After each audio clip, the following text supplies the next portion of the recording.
नमस्कार बच्चों, आज हम चर्चा करेंगे राजस्थान में वनों की स्थिति और वन विकास के बारे में।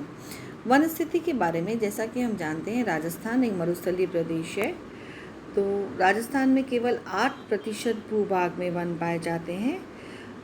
स्टैंडर्ड मानकों के हिसाब से 33% भूभाग पर, यानी कि 1/3 भूभाग पर वन होने चाहिए। उस दृष्टि से देखिए तो निश्चित तौर पे राजस्थान में वनों की संख्या वन काफ़ी कम क्षेत्रफल पर हैं। जिलेवार संख्या की बात करें तो राजस्थान में अधिकतम वन पाए जाते हैं करौली जिले में, जो कि 34.2% हैं, और न्यूनतम पाए जाते हैं ये जोधपुर जिलों में, जहाँ केवल 0.37% यानी कि आधे प्रतिशत से भी कम भूभाग पर वन पाए जाते हैं। इसी तरह से चूरू जिलों में भी केवल 0.48% भूभाग पर वन पाए जाते हैं। यदि वनों के प्रकार के बारे में चर्चा करें तो राजस्थान में मुख्य तौर पे शुष्क सागवान वृक्ष, मिश्रित पतझड़ वाले वन, शुष्क वन और अर्ध उष्ण सदाबहार वन पाए जाते हैं। राजस्थान में जैसा कि ज्ञात है कि वनों की नितांत कमी पाई जाती है, इसीलिए राजस्थान में विशिष्ट परियोजनाएं चलाई जाती हैं वन विकास के लिए। जो संस्थाएं सरकार की तरफ से काम कर रही हैं उनमें मुख्य रूप से वन विभाग है या भू संरक्षण विभाग है, जो वन विकास के प्रति काम कर रहा है। कई सरकारी परियोजनाएं भी चलाई जा रही हैं, जिसमें मुख्य रूप से कमांड क्षेत्र विकास है, मरुस्थलीय विकास प्रोग्राम है, सूखा संभावित क्षेत्र कार्यक्रम है, ज्वार योजना शुरू में, और अब महानरेगा, आकाशीय बीजारोपण, एरियल सीडिंग आदि कार्यक्रम है। इन सभी विभागों व कार्यक्रमों के अंतर्गत वृक्षारोपण का विस्तार किया जा रहा है, जिनको भविष्य में अधिक से अधिक सफल बनाने की आवश्यकता है। इसके अतिरिक्त राज्य में सामाजिक वानिकी और फार्म वानिकी के कार्यक्रम चलाए जा रहे हैं। सामाजिक वानिकी के कार्यक्रम के अंतर्गत पंचायती राज योजनाओं, संस्थाओं तथा व्यक्तियों को निश्चित संख्या में छोटे पेड़ दिए जाते हैं, जिन्हें गांवों व शहरों की बंजर भूमि, नहरों व सड़क के किनारे, रेल की पटरियों के दोनों तरफ व अन्य स्थानों पर लगाया जाता है, और पूरी देखरेख के साथ इनको विकसित करने की जिम्मेदारी भी ग्राम पंचायत की होती है। फार्म फॉरेस्ट्री या फार्म वानिकी कार्यक्रम के अंतर्गत इच्छुक किसानों, स्कूलों, पंचायतों व शहरी क्षेत्रों, संस्थाओं व सरकारी विभागों को पेड़ लगाने के लिए पौधे दिए जाते हैं। ये पौधे विभागीय पौधशालाओं में तैयार किए जाते हैं। डेजर्ट नेशनल पार्क में ग्रेट इंडियन बस्टर्ड पाए जाते हैं। सरकार इसमें सड़क, पेयजल व आवागमन के साधनों का विकास कर रही है।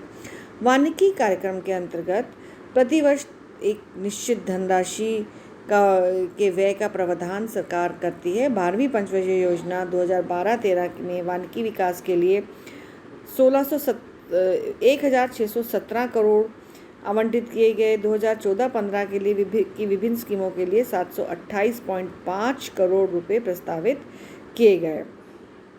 राज्य के 10 जिलों अलवर, जयपुर, सीकर, झुंझुनू, नागौर, पाली, चित्तौड़गढ़, बांसवाड़ा एवं सिरोही में जापान सरकार के सहयोग से 1992-93 से अरावली वृक्षारोपण परियोजना के अंतर्गत वृक्षारोपण किया गया। हालांकि इस कार्यकाल की परियोजना 31 मार्च 2000 को समाप्त हो गई, परंतु उसके बाद जापान की सहायता से ही अन्य छोटी वार्षिक कई सारे कार्यक्रम लागू किए गए। ओवरसीज़ इकोनॉमिक कोऑपरेशन फंड जो है जापान का, वो इंदिरा गांधी नहर परियोजना वानिकी प्रोजेक्ट के लिए सहायता दे रहा है। बाद में इस जो संस्था का नाम है बदल करके Japan bank of international cooperation हो गया। इस में जो है JBIC ने लगभग 288 करोड़ रुपए की सहायता की है। राजस्थान वानिकी एवं जैव विविधता परियोजना नाम की एक नई बाह्य सहायता प्राप्त योजना स्वीकृत की गई है 2003-04 में। गैर अरावली व गैर मरु वानिकी विकास योजना 1995 से 2002 के लिए 145 करोड़ रुपए की लागत से प्रारंभ की गई। 1999-2000 में 100% केंद्र प्रवर्तित स्कीम बनास भू व जल संरक्षण स्कीम 4 जिलों टोंक, जयपुर, सवाई माधोपुर व दौसा में 10 करोड़ रुपए के व्यय से चालू की गई थी। जापान अंतर्राष्ट्रीय सहकारिता एजेंसी की सहायता से राजस्थान वानिकी व जैव विविधता प्रोजेक्ट 8 वर्षों तक संचालित की गई जिसका संचालन 15 जिलों में हुआ। वो इस प्रकार से हैं: बीकानेर, जैसलमेर, जोधपुर, पाली, सीकर, झुंझुनू, नागौर, चूरू, बाड़मेर, जालोर, सिरोही, भीलवाड़ा, बांसवाड़ा, डूंगरपुर व जयपुर। यदि हम जिलेवार वन क्षेत्र की बात करें तो इस तालिका से हम देख पाते हैं, ये तालिका 2013-14 में तैयार हुई थी तो उसके अनुसार मैंने पहले भी कहा कि अधिकतम अनुपात करौली जिले में प्राप्त है और न्यूनतम अनुपात जोधपुर जिलों में आंका गया है।